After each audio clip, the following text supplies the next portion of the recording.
ir do 0 até o 4. A posição, né, do meu contador. O que ele vai fazer, né, quando ele chegar aqui nessa posição? Então, aqui, ó, nós temos dois comandos de exibir mensagem na tela, que só vai escrever lá uma mensagem que seria o nosso enfeitezinho, né? Para deixar bonitinho lá o cabeçalho na hora que ele começar a executar o meu programa. Mas onde ele vai fazer a execução do que eu quero é aqui dentro da estrutura para. Então, a única coisa que ele vai fazer é pedir para o usuário digitar o nome, tá? Então, vamos imaginar que isso seja um cadastro.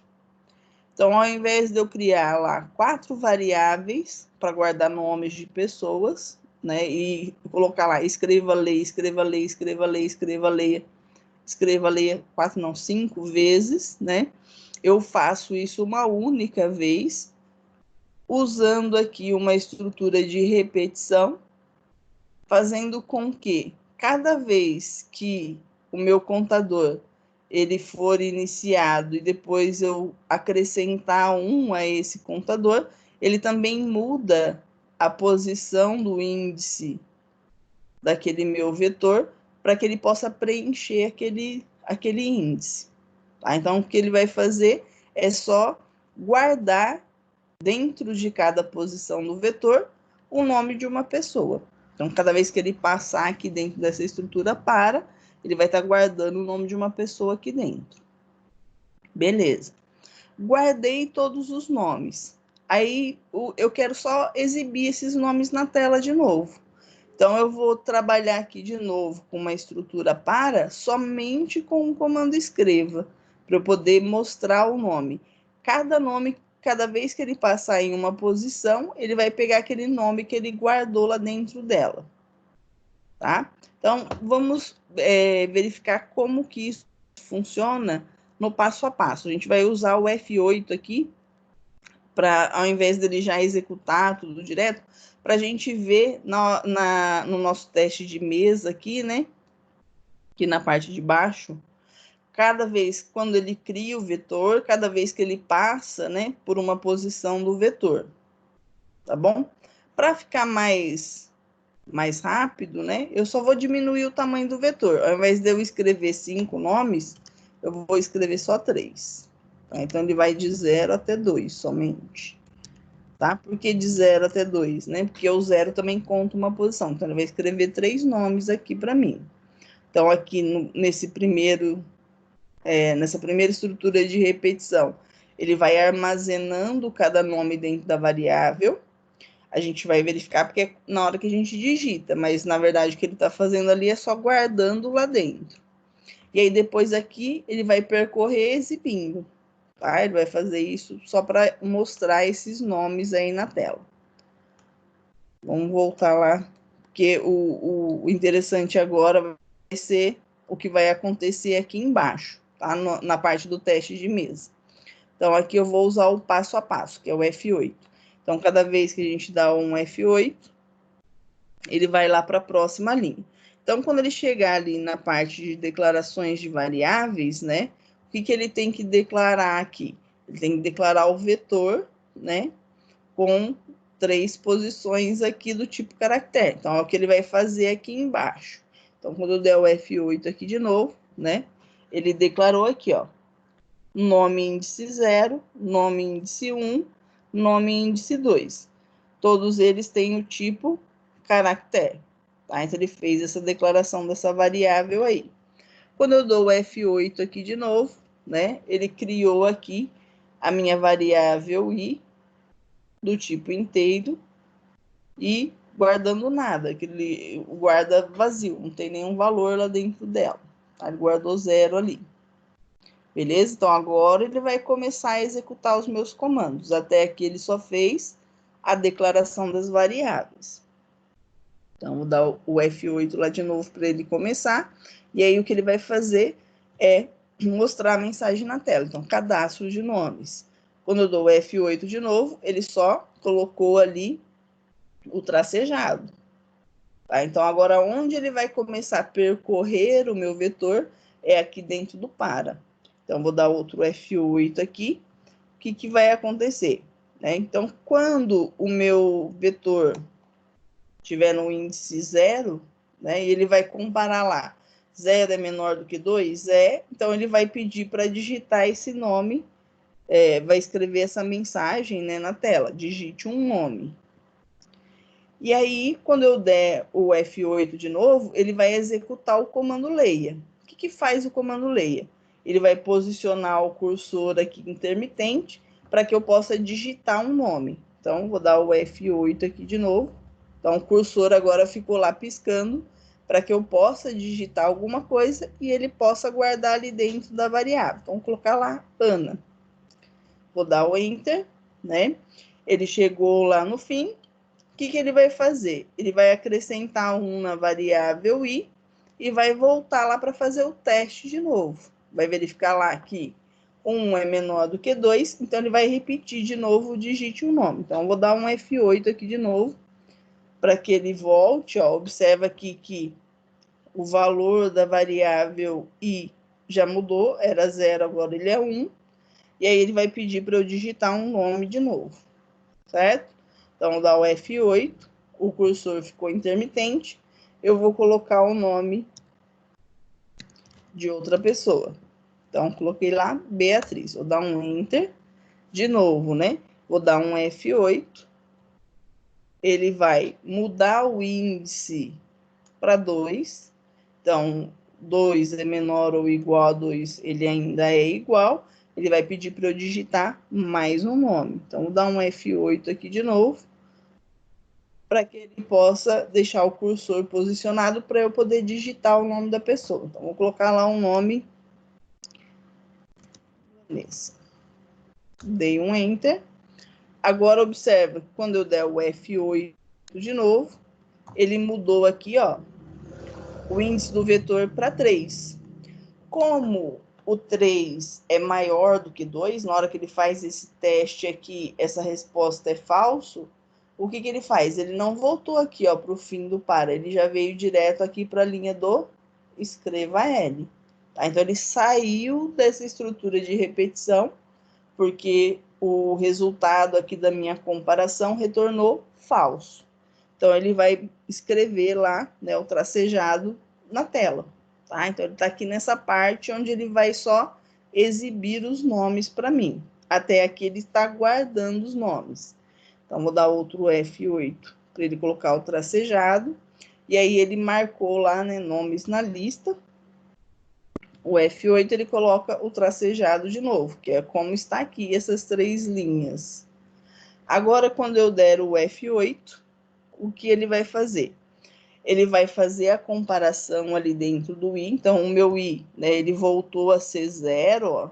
Observa que eu estou falando que o meu i vai iniciar em 0, então ele mudou aqui para 0. Comparou lá, 0 é menor ou igual a 2, então a resposta é verdadeira. E aí ele veio aqui para essa linha. Quando eu der o F8, ele vai escrever o primeiro nome que está lá na minha lista na tela. Então, vou dar um F8 aqui. Ele escreveu aqui, Ana, tá? Quando eu dou o F8 de novo aqui, o que, que ele fez? Acrescentou 1 na variável i. Então, meu i passou a valer 1. 1 ainda é menor que 2, né? Ele vai escrever de novo o nome da segunda pessoa. Quando o meu índice aqui mudou para 1, ele vai ver quem é que estava lá no índice 1 e vai escrever o nome da pessoa aqui na tela. Então, é a Beatriz. Vou dar um F8 de novo. O meu índice aumentou aqui para 2. Ele vai fazer a comparação, ela vai ser verdadeira ainda. Então, eu quero exibir o nome da pessoa que está lá no índice 2. Vou dar um F8. Ele mostrou aqui para mim, Vanessa. Observe que aqui o meu índice é 2. Quando eu dou o F8 de novo, o índice passa a valer 3. Quando ele compara, né, se o 3 é menor ou igual a 2 e a resposta dá não, ele já vem aqui para o meu fim do algoritmo. Então, quando eu dou o F8 aqui, ele termina a execução. Beleza? Então, só para que vocês entendam que o que está sendo feito aqui não é o mesmo do que está sendo feito aqui, eu vou trocar, né? Ao invés de eu mostrar na mesma ordem de entrada, eu vou mostrar na ordem inversa. Como que a gente faz isso? É só eu mudar aqui, né? O meu índice, ao invés dele começar em 0, eu quero que ele comece em 2 e vá até 0, tá? Só que aí a gente tem que lembrar o quê? Se eu estou mudando essa ordem, né? Eu preciso usar, ao invés de um incremento, que é o que ele está fazendo aqui, o passo 1, que pode ser omitido aí dentro do Visual G, eu tenho que usar um passo menos 1, para que a gente possa fazer o que a gente chama aqui de decremento. Tá? Só lembrando lá os conceitos que a gente já trabalhou em aula. Então, agora ele vai pedir para ler, né, todos os nomes, aí é um por um, ele vai guardando dentro de cada índice, e na hora de exibir, ele vai exibir na ordem inversa, tá? Então, para ser mais rápido, ao invés de a gente fazer com o F8, a gente vai fazer direto com o F9, para que vocês visualizem só a saída. Então, vou colocar até os mesmos nomes, Beatriz e Vanessa. Então, quando eu dou o Enter aqui, ó, agora ele mostrou Vanessa, Beatriz e Ana, tá? Então, as entradas foram as mesmas. E aqui, a única diferença é que, na hora da comparação, né, ele vai comparar até 0.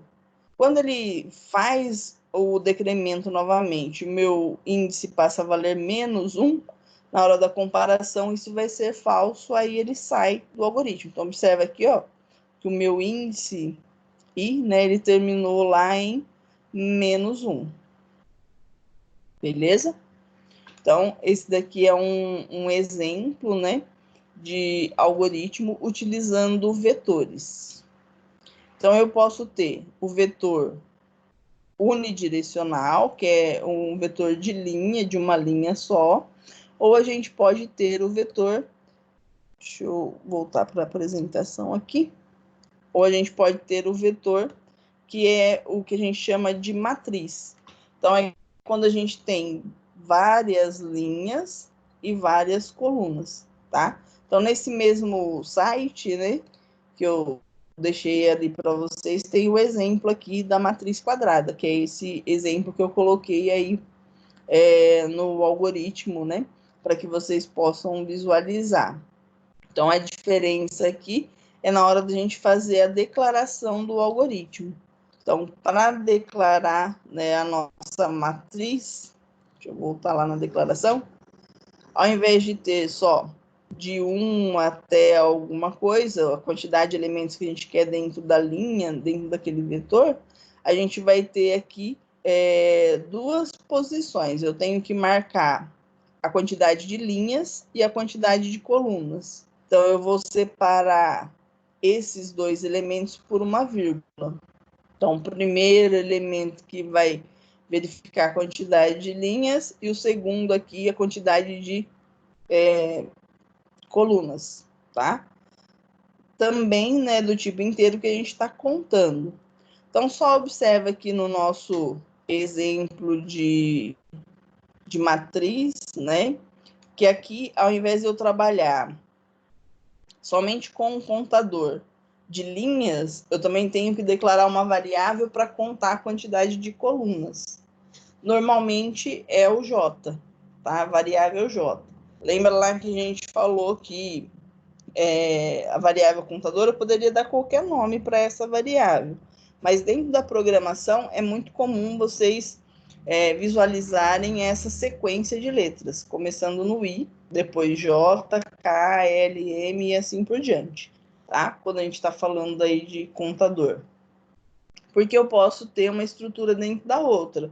Aí depende da profundidade, da quantidade de dimensões que tem lá a minha matriz, tá? Para trabalhar. Então, como que funciona essa estrutura para? Ele vai primeiro fazer a leitura da primeira linha, então ele vai verificar o primeiro elemento da primeira linha, e aí depois ele vai percorrer todos os elementos da coluna daquela linha. Por isso que a gente tem aqui, né, o local onde a gente vai armazenar essa idade sendo e vírgula J. Por quê? Ele vai verificar qual é a linha. Então, quando começa lá no 0, ele está na linha 0.